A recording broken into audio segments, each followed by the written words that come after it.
raining real good now. We haven't done a garden tour in the rain before, have we? No. Full, cool. Our first, I almost called you fool. Full, cool. Okay. Ready to do this? You're already doing it, aren't you? I'm already doing it. Okay. All right. So we tried to do a garden tour like 20 minutes ago. Just shaking a knife at me. I need a knife pocket. Hey, Sue did bring over that apron. Is there a knife pocket in it? Probably. Can I get the apron? Yeah. Let's do it. Let's get the apron. Okay. We'll be back with an apron. Though.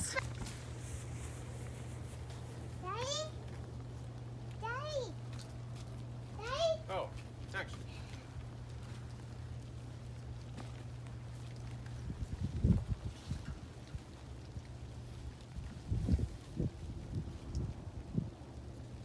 This is how you wear this thing?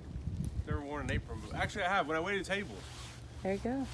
Just like waiting tables. Where does this thing go? My pink knife. In my apron, You yeah. took my pink one.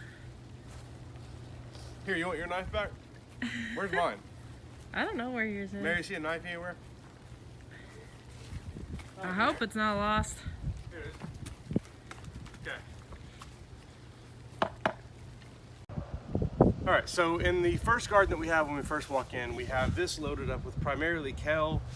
We have some spinach mixed through here, and then these are broccoli plants. So our strategy on broccoli has shifted from when we first started growing food. I shot a whole video that talks about this, but long story short, we don't grow broccoli for the big gigantic heads. We grow it for little side shoots, and these varieties are bred to primarily produce side shoots. So broccoli Rob, R-A-B is the variety name on it, and definitely check those out. We started with them in the spring, and we really liked growing these because we get a lot more broccoli heads off of it. This kale is doing really, really well, and you can see how dense it is. We are going through and thinning it down to 1 per square foot. Most of this stuff is going to survive the freeze for the most part. We're going to cover it a little bit, especially the lettuce, because lettuce can be a little tender. It'll get killed off if there's a good freeze. The spinach and the kale will be fine. We don't have to do anything to that. We might just to help it along because it'll keep it from going dormant quite as quick, and we'll get more growth in it before it goes dormant over the winter. Because we're gonna have a freeze, but then it's gonna go right back up because it's Oklahoma and our weather goes crazy. So it's not gonna be cold for a long time. It's just gonna be cold for a few days, and then it's gonna warm back up. So